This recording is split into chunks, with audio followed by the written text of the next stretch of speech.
Hello, we are here today at Olbys for the Power in Women Festival. I'm Els, I am a poet and local gossip, village drunk, that's who I am. And we're here with a few leading ladies today as part of the podcast series, and they're all doing amazing things with the local community across Thanet and wider Kent. So I'll let them introduce themselves. So starting here. Hello, I'm Mia. I'm one of the Margate Pride organisers. Hi, I'm Steph Dickenson. I'm the Managing Director of Pie Factory Music. I'm Darryn.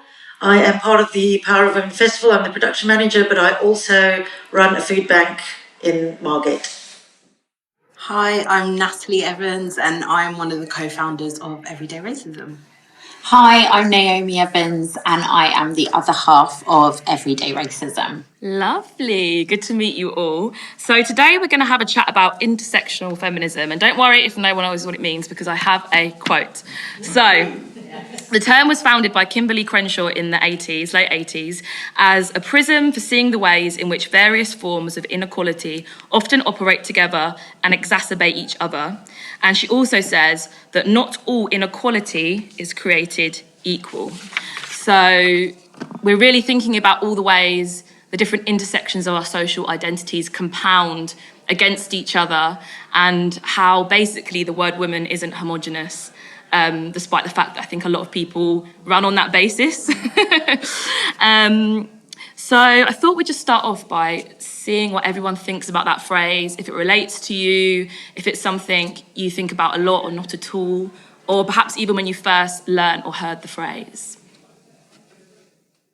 Yeah, I think it's incredibly important, and it really does get you thinking, because I know for me, when I first started to learn about feminism and I was interested in the terms like in my teen years, and everything that I read kind of treated feminism and women as us all being exactly the same to begin with. And that didn't sit right with me, but I didn't have the language to really understand why I found that problematic, or why there were parts of the things that I was reading that I felt didn't actually relate to me.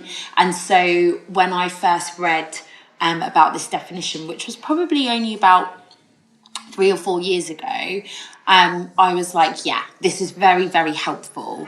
And I think sometimes when we have the conversations about, feminism and race and gender equality and things like that, they're often devoid of the nuances that people experience.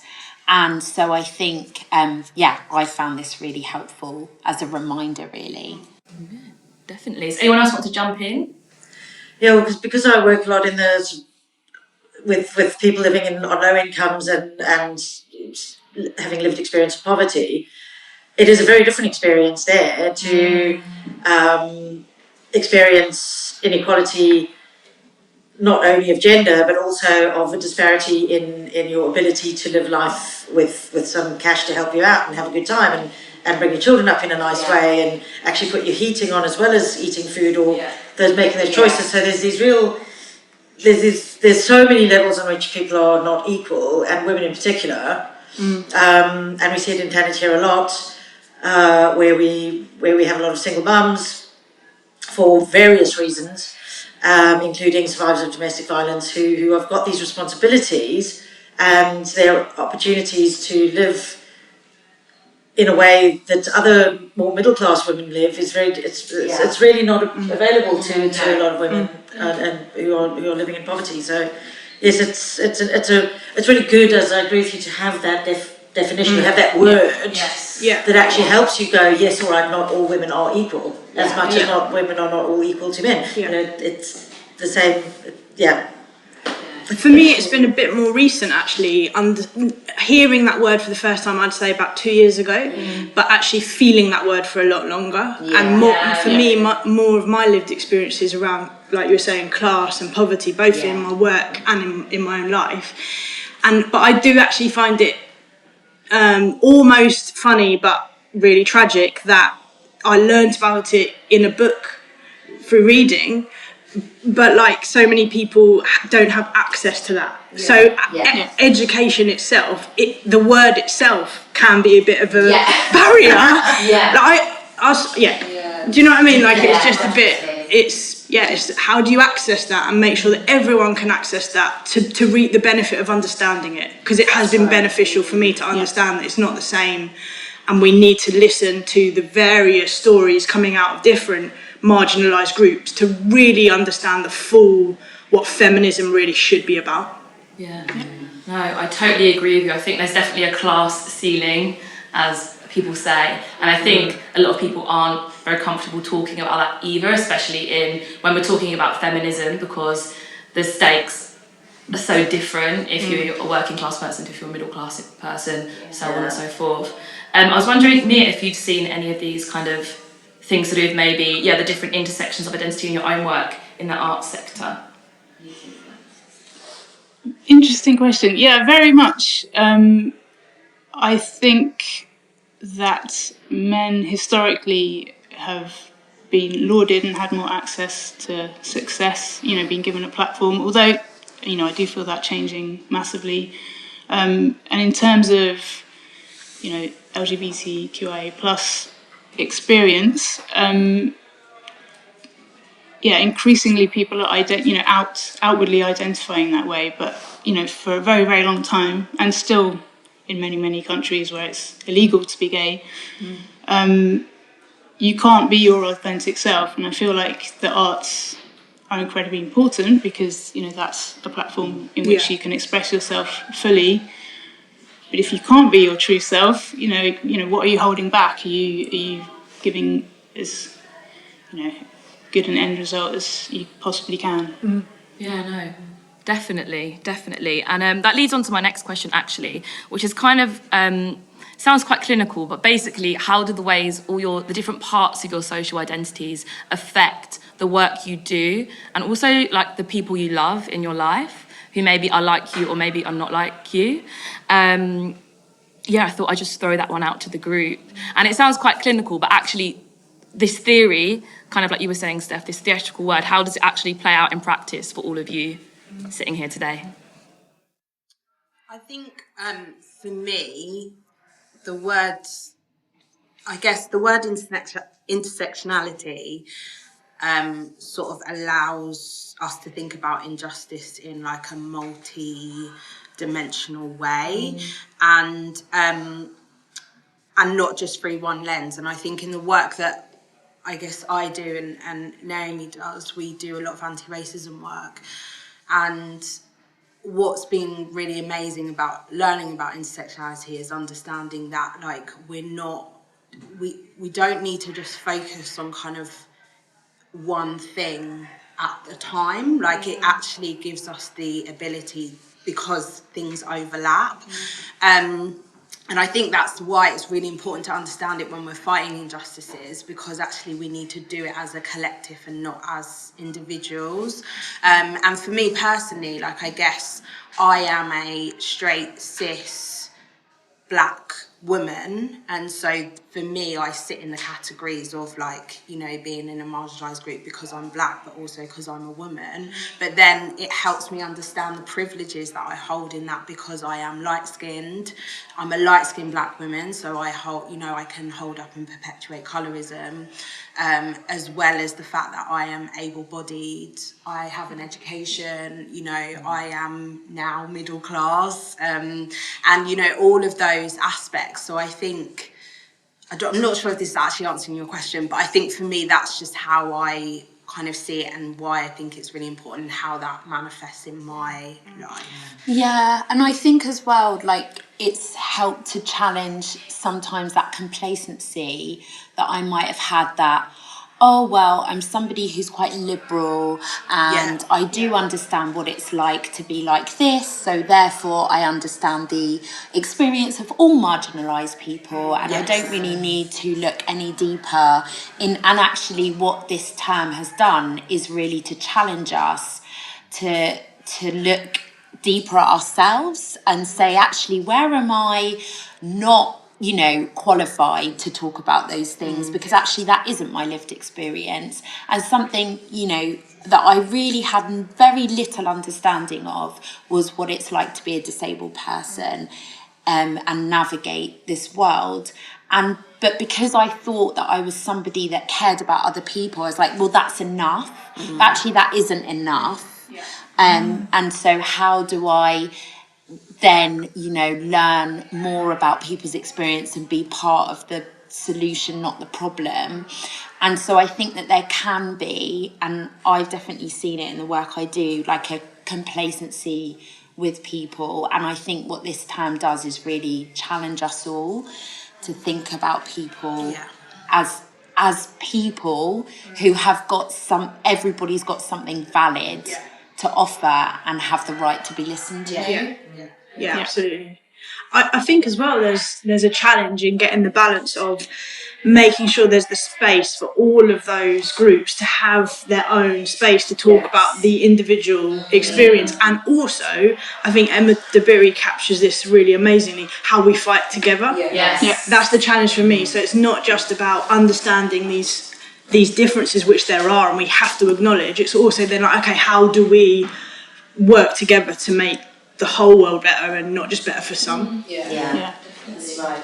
And I think it's kind of important to remember that one thing doesn't diminish the other. And I think, you know, that like you're both saying, it's so important to support and give platform and amplify, because, you know, everyone, you know, within the kind of queer community here, you know, lots of those people will have experiences that you better understand rather than myself. So, you know, if we can amplify each other, then those people feel heard and listened to. Yeah, definitely. I think a big part of this is kind of basically trying to get rid of that ingrained individualism, like Thatcher-esque individualism, where we all think we can just pull ourselves up by our bootstraps and kind of do it ourselves. But I think the relief in intersectionality is that there's no way anyone can do it by themselves. And actually, if we did, then it would be like bloody Boris. You know what I mean?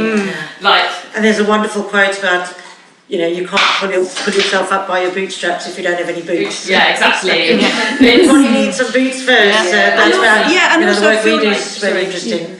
Yeah, there's the idea of trying to make sure that, or I hate that word, but just trying to find opportunities for people to have boots so that they can pull themselves up by their bootstraps. But if you haven't got the boots, if you've got nothing to start with, you need to have something that you can start with, which is what some of the work we're trying to move into with a food bank, which is creating opportunities, not just giving away free or subsidised food. It's actually creating opportunities in new and different ways. I'll probably get onto that a bit later, but you've got to have something to make something more. That's right. Yeah. Definitely, you can't start with nothing. There's no way you can go from there. And actually, I think sometimes I think a lot about how it's actually quite a privilege to be able to sit like we are now, having the time to think about these things and talk about these things, because obviously, what everyone's kind of touching on, if you're a working mother and you're working God knows how many hours a week and trying to pay your bills, the last thing you're going to care about is like, you know, climate change or like, or something like that. That's something I think about, and me and my friends who all grew up here think about quite a lot, of just like, actually, it shouldn't fall on those who don't have a lot to be the ones who are kind of expected to suddenly galvanise our identities. Actually, some people are just trying to get through the day. So I think it's a privilege to even have the space to think about these things. But then again, I think that's difficult because then, like you were saying, Steph, if the first time you read this phrase is in a book, how else can we then have access to these things? And I guess that's community work, and that's working with people, as all of us guys are doing. So yeah, I guess another question would be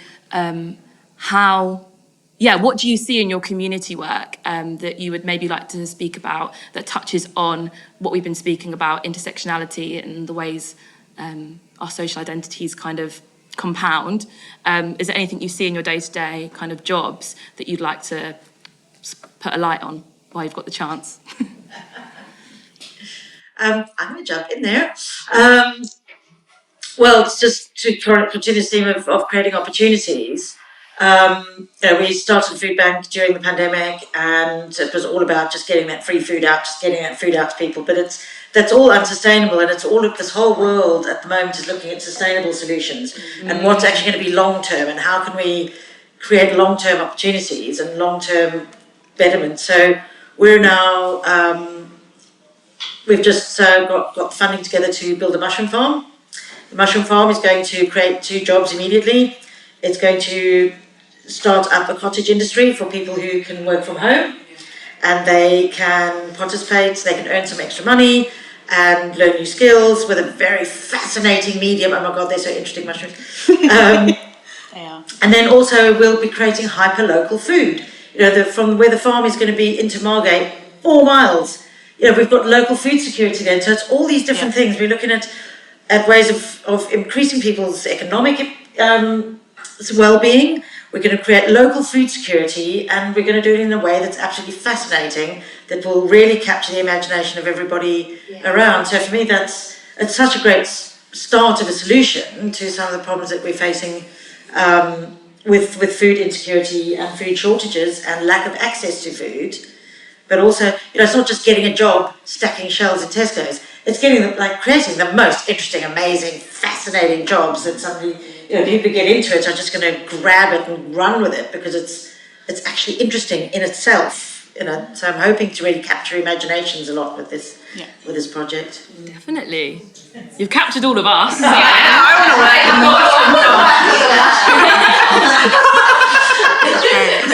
it sounds wonderful. How about the rest of you guys? Anything you'd like to shine a spotlight on in the community work you're doing, or anything like that? And you've got your arts trail, you've got your crowdfund for the arts trail. Thank you. Which is amazing. Yeah, which is really exciting. So we've kind of got the security for this summer to have some residencies and exhibitions and to be able to support queer artists, give them opportunities and a platform.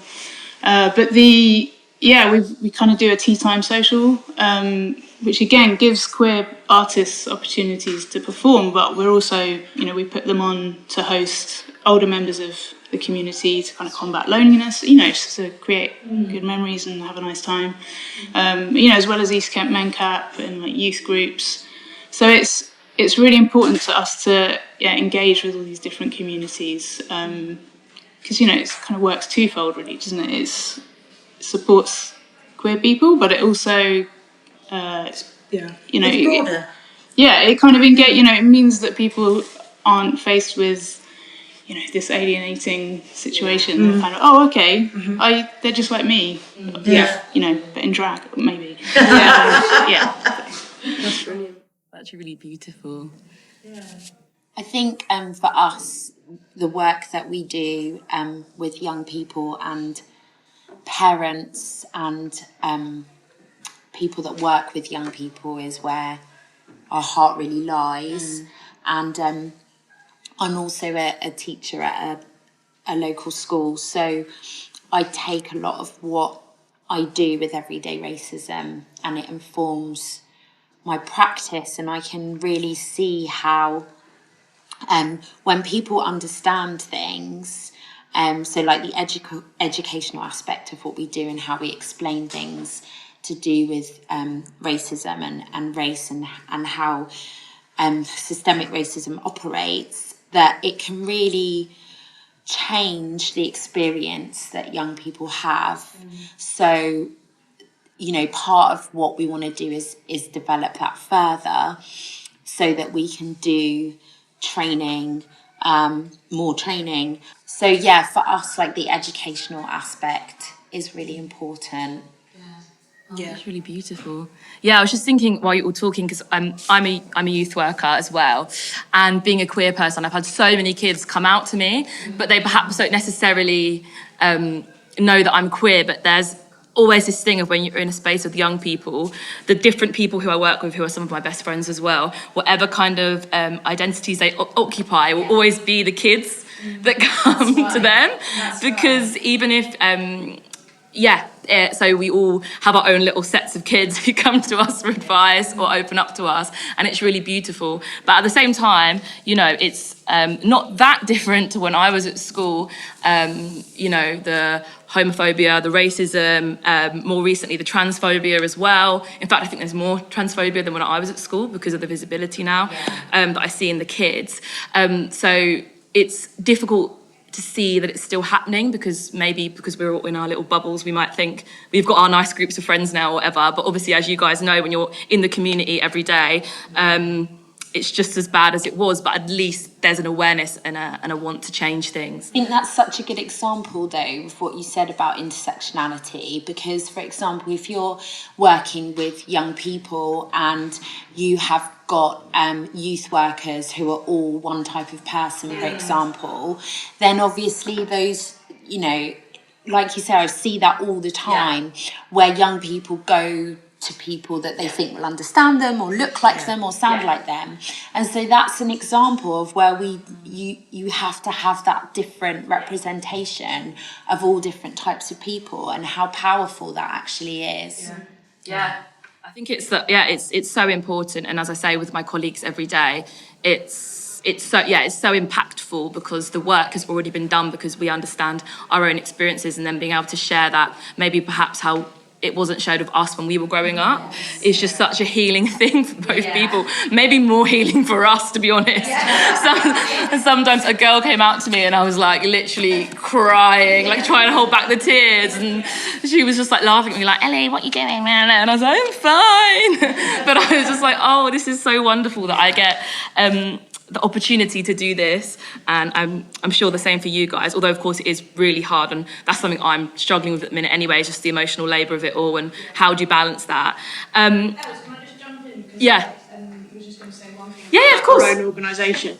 And yeah, I think for us, we're thinking about not only providing access to what already exists, but like smashing what already exists. That's like our challenge as an organisation.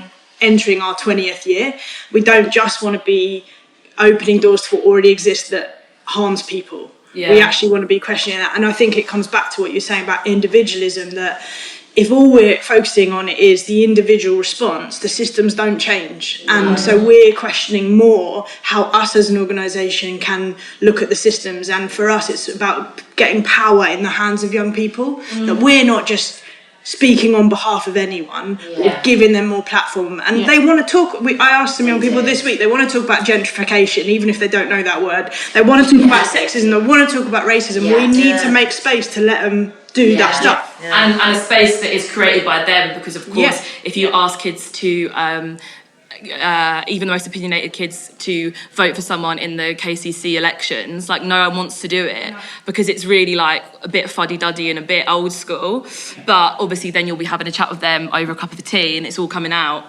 So it's about obviously always being, I think, led by the people you're working with is really important as well, because I think the kids I'm sure we all work with have so much more to say than they even know.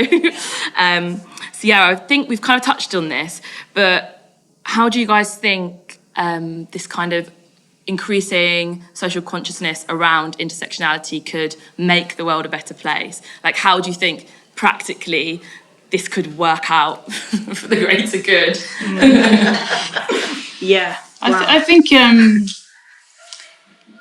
it's that thing of amplifying each other. I think, for a long time, we've all been shouting our corner, and I think the certain political systems, this government, are really good at standing up for each other no matter what. And I think there's lots of little groups, right?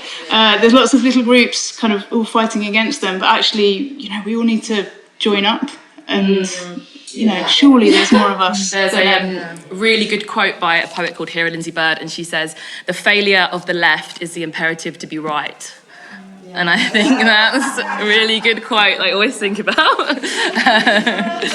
A clever little quote, but I think that's it. We've all got to, get away from this individualism. But anyway, no, go on.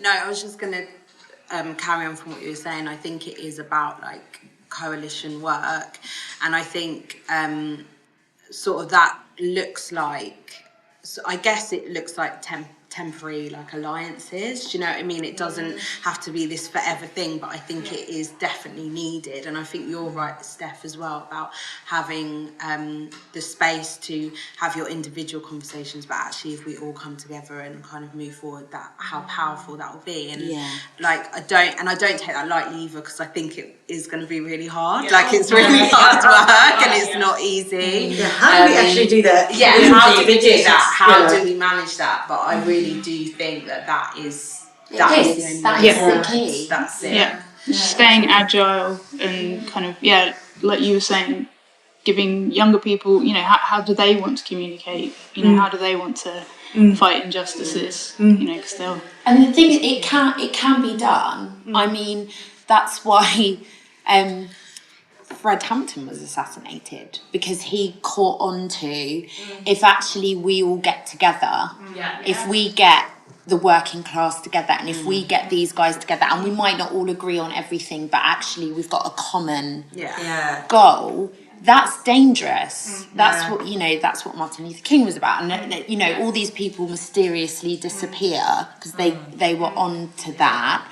And we have seen it happen in pockets. I mean, I never thought I would see 4,000 people doing the Black Lives Matter march in Margate. Margate, you know. That was wild. I was. Genuinely, you know, we grew up here, and, you know, I thought about 200 people would be a good turnout. And so I'm like, well, if we can all do that and 4,000 people can show up for that, then we can show up for all of these things, and that the power in that is incredible. So we do need to mobilize, and we need to have the conversations about how we can do that. Absolutely. I think my friend, one of my best friends, and he's also a youth worker, Kay MacArthur, who organised one of the marches. We talk about this quite a lot because we do our youth work together, and we recently did a workshop with Leyland Gap last Tuesday, and he actually did a little talk about how he organised a rally to the kids, and then we all made our own protest banners, and we're thinking about how we could affect change, and you know, very true story, grassroots story of Kane being like, I didn't think anyone's going to turn up for that, and yet they did. So you guys could do it too. So I think just that like sharing of tools in amongst the community is like so valuable and so important. One of my favourite things to see is little kids that high at protests, that their parents have taken them, because it just gives them those tools right from that start. And also to realise that it's not dangerous, it's actually really quite good. Most protests are really good to be in. For most people, it's not dangerous. For some people, Well, it depends if you're the protests that I go to, which are not Tommy Robinson or whatever his name is, the left-wing protests, God damn it, they're generally quite nice. In my experience, there's a nice feeling to them, and they're respectful generally. Certainly within the protest, what the police do is another matter, but within the actual bunch of people who are there, if you've I don't know, am I wrong? I don't know if I'm wrong, but my experience is I spend a lot of time on street corners with placards, and I generally find the experience to be a really uplifting one.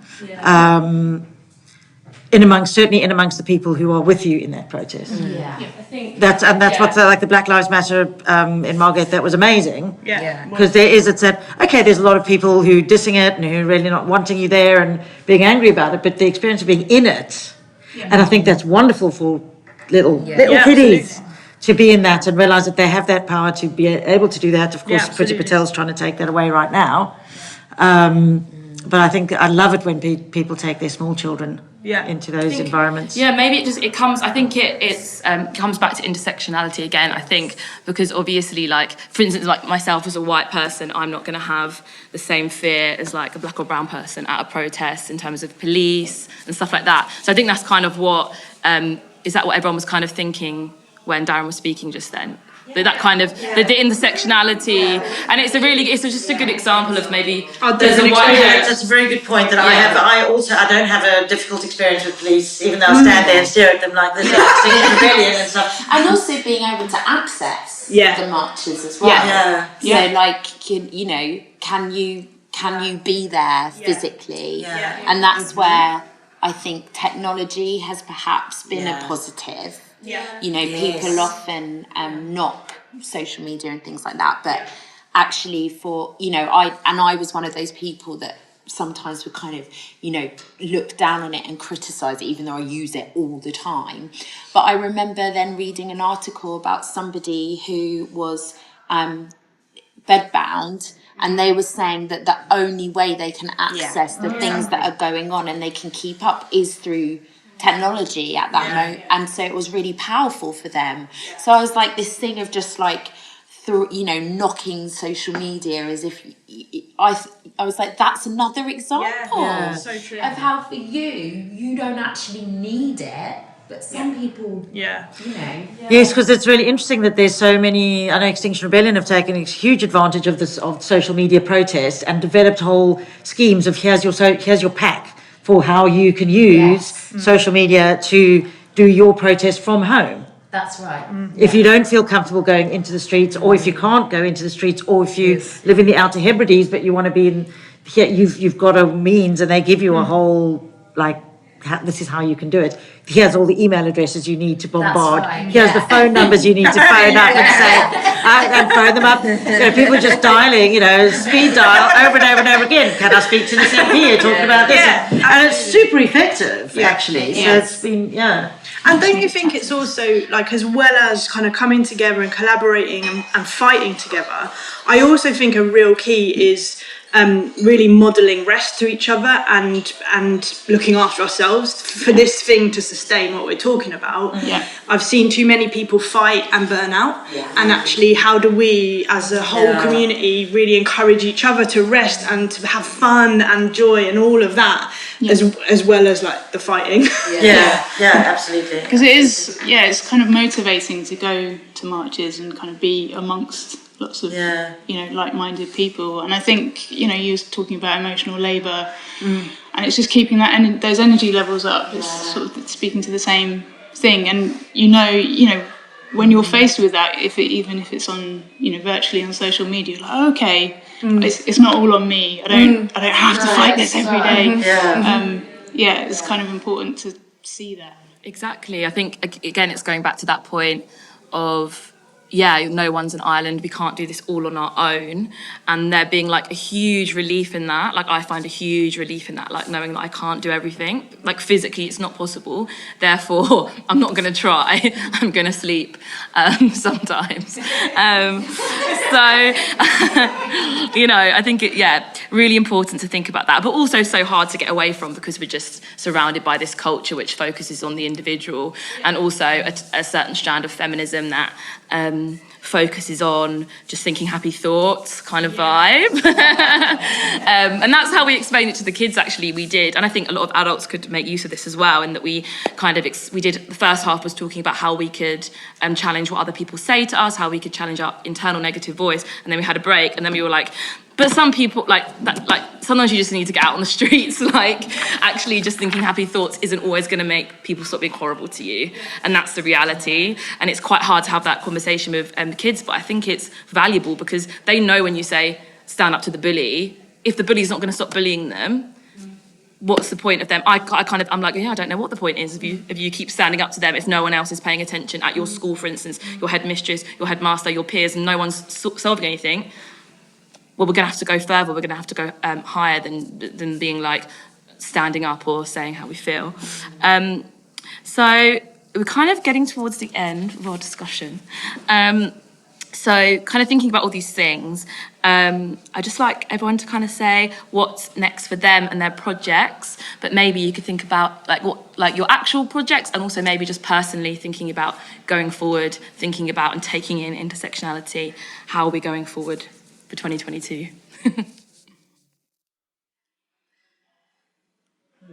I mean, I think Margate Pride we've got lots of programming in the off. We've got some workshops at Thanet Contemporary. We've got a film archive project that you can all get involved with. That's very exciting. Margate Pride is doing some training with Everyday Racism, which we're really looking forward to. Exactly.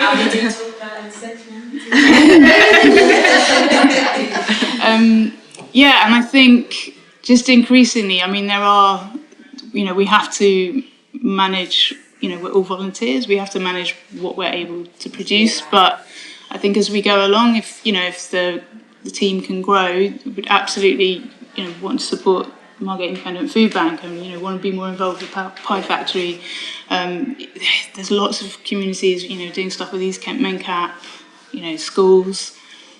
The list is endless. So there's a lot of ambition and desire there, but it's just pacing ourselves. Yeah. And before you finish, Mia, can I say, on a personal level, what do you think you're going to be thinking about in 2022 in your life? It could be tiny, something you want to do. I would like doing some art myself. Yes. So I'd actually quite like to get some pieces done. Definitely. Yeah. That sounds brilliant. Thank you. Steph? Yeah, I think we've kind of declared this year our party year because it's our 20th anniversary. It's as Pie. So we're like, thank you. Socialite era. Yeah, absolutely. I'm going to be at every party possible.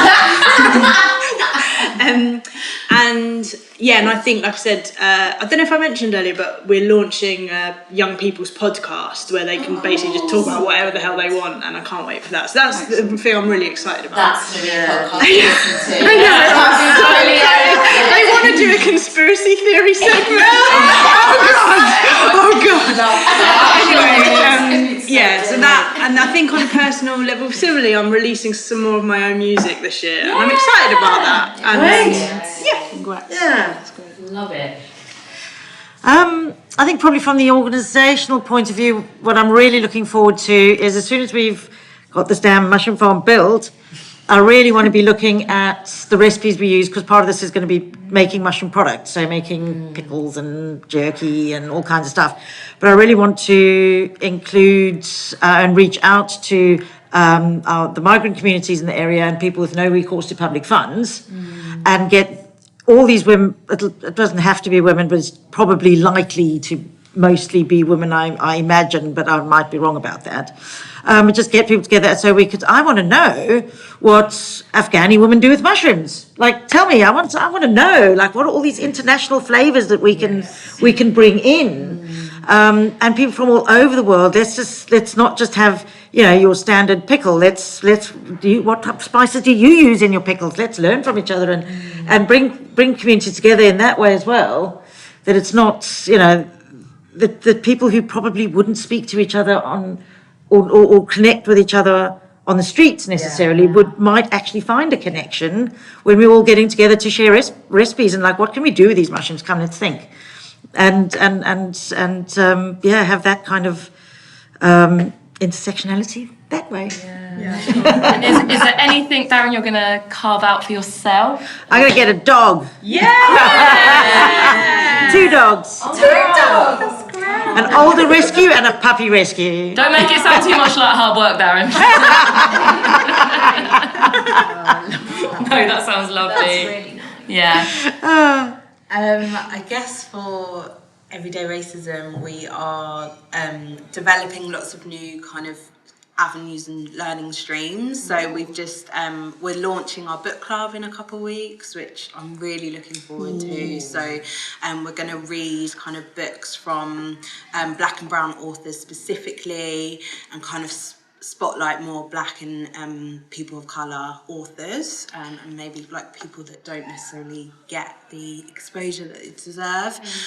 So we're starting that as kind of a membership thing. So that's really exciting, and doing Q&As, and then we launched our Patreon. So we're doing a learning series online. So looking at like different topics around anti-racism. So this month we're looking at like decentering whiteness and what that looks like, which is I'm really looking forward to.